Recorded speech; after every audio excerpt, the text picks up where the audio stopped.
Pengampunan itu bukan masalahnya mampu atau tidak. Nggak akan mampu, mampus yang ada. Pak, saya Romo. Saya katakan retret. Lalu jawab ayah, oh baik Romo. Taat kata saya. Tuhan Allah itu memikirkan manusia. Jadi Allah itu tidak hanya menciptakan manusia, tetapi Allah pun memelihara manusia. Dan bahkan Yesus di dalam Injil Matius jelas sekali mengatakan apa? Apa yang dipersatukan Allah. Jadi perkawinan itu adalah karya Tuhan. Karya Tuhan. Kalau Anda sampai mengkhianati pasangan Anda, itu berarti apa? Anda menyakiti Tuhan.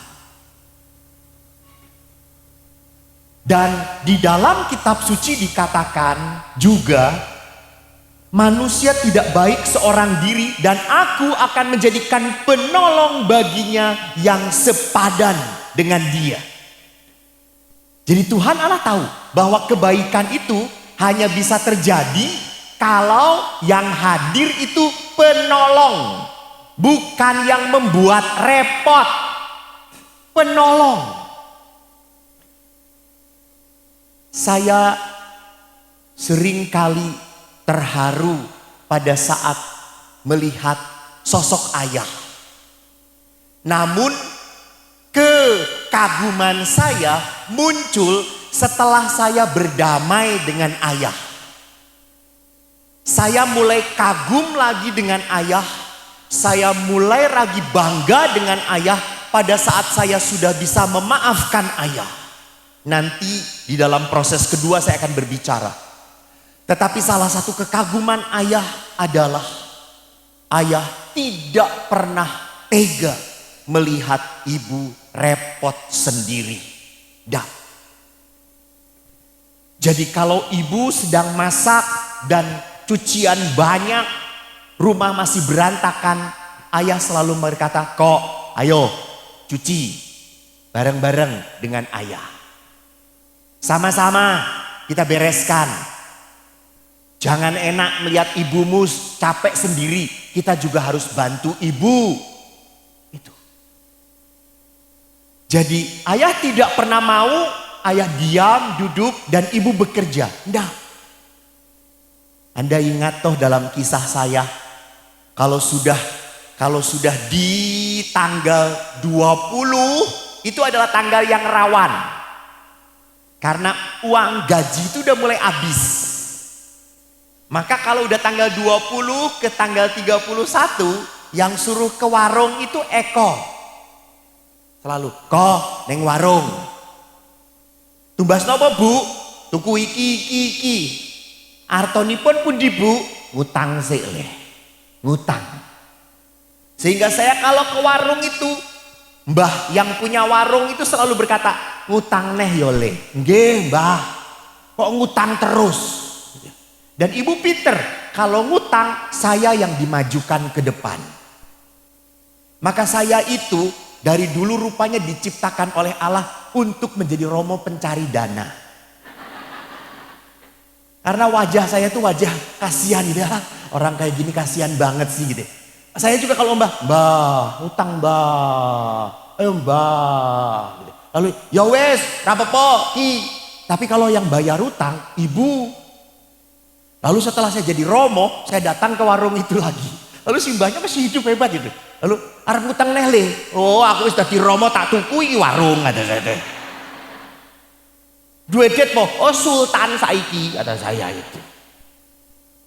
Jadi kita selalu di dalam keluarga, ayo bekerja bersama. Tidak ada satu anak pun tidak punya tanggung jawab. Kita punya tanggung. Bangun tidur itu ayah itu selalu tangi, wis esuk. Dan saya tahu kalau udah bangun tidur, apa yang harus saya lakukan? Saya langsung nyapu, ngepel dan mensikat sepatu tentaranya ayah. Itu tugas pagi saya dan kelap sepeda. Setiap hari kami punya tugas. Dan rumah berjalan supaya apa? Supaya kita bisa merasakan apa artinya tanggung jawab. Apa artinya menjadi penolong. Apa artinya supaya kita merasakan apa artinya kita punya keluarga. Dan penolong itu dituntut oleh Tuhan. Penolong yang sepadan itu dituntut oleh Tuhan untuk apa? Next, lihat di sini. Untuk hal yang paling berat, yaitu pengampunan. Bapak Paus Fransiskus di dalam pertemuan keluarga sedunia pernah menulis kata-kata yang indah. Tidak ada, bagaimana bisa baca kalau hilang, saudara-saudara. Ini kurang amplop kelihatannya tukangnya itu. Tidak ada keluarga yang sempurna. Kita tidak punya orang tua sempurna. Kita sendiri tidak menikah dengan orang yang sempurna. Dan kita tidak punya anak-anak yang sempurna. Kita punya keluhan satu sama lain. Kita kecewa satu sama lain.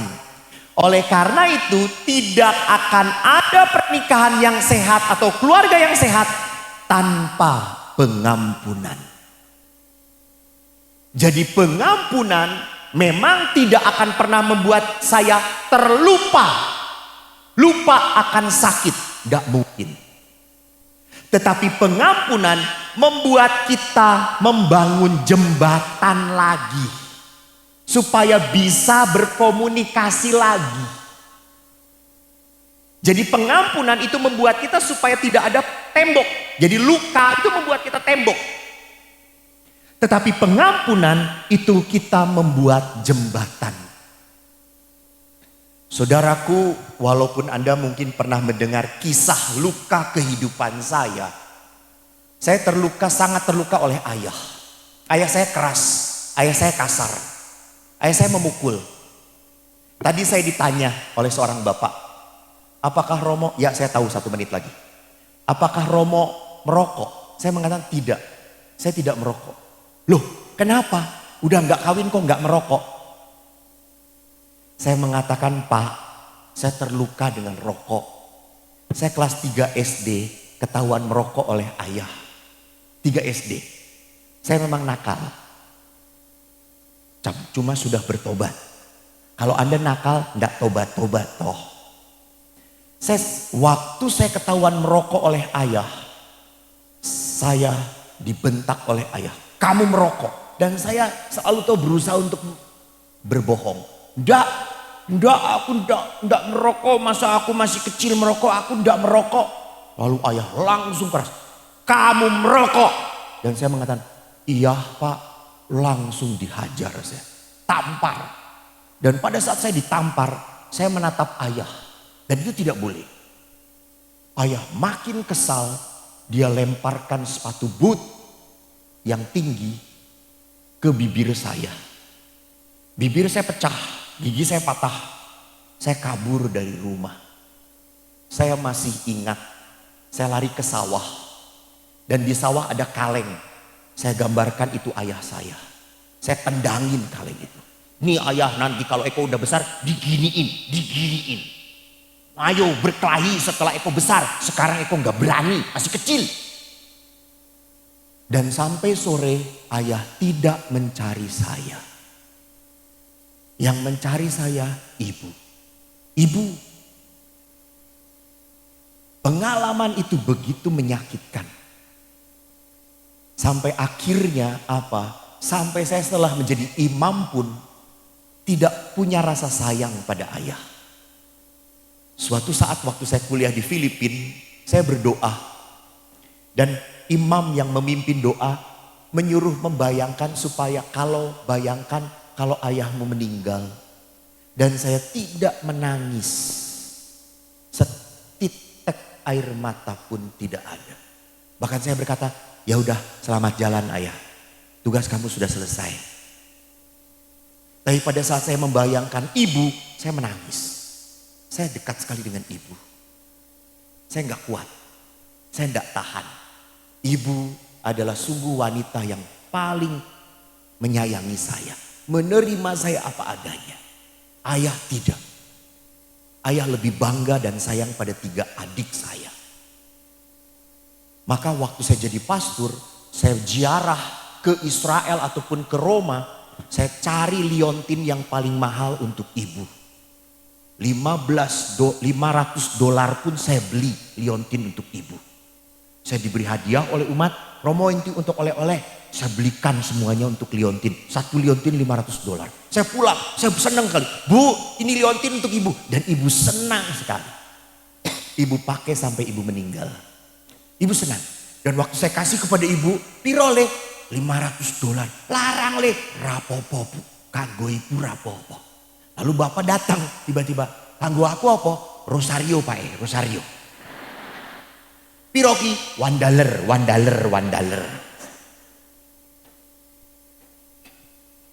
Begitu jauhnya saya dengan ayah. Saya tidak pernah nyaman duduk dengan ayah. Enggak. Saya kalau duduk dengan ayah, ya sudah, saya pergi. Paling cuma, Pak, wis, pergi. Saya nggak pernah ngobrol. Enggak pernah ngobrol. Saya nggak pernah cerita dengan ayah. Enggak. Pada suatu hari, dosen saya berkata, kamu harus bereskan hubungan kamu dengan ayah. Akhirnya saya harus membereskan. Kami retret.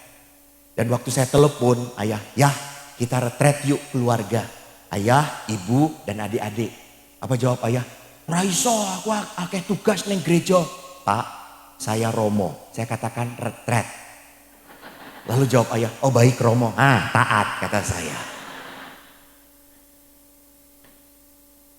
Dan saat retret, akhirnya baru tahu kenapa ayah begitu kasar pada saya.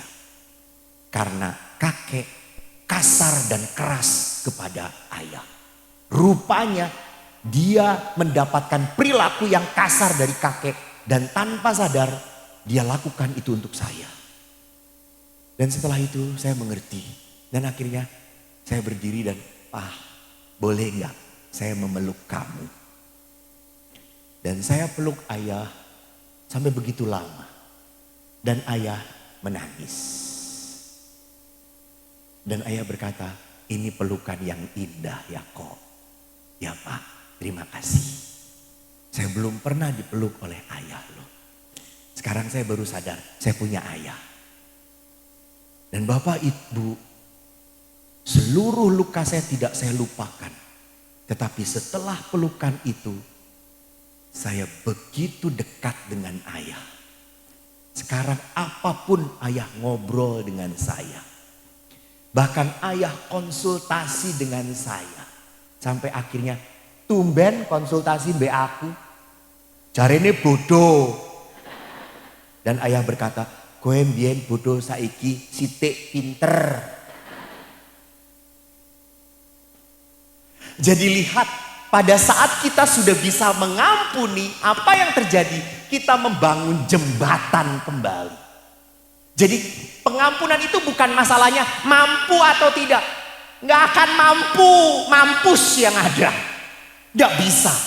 Apalagi yang menyakitkan adalah orang yang Anda sayang. Orang yang Anda cintai. Orang yang Anda begitu percaya mengkhianati engkau. Dan Anda harus mengampuni dia. Kose. Tak pateni sik wis ngono baru tak ampuni. Tidak bisa.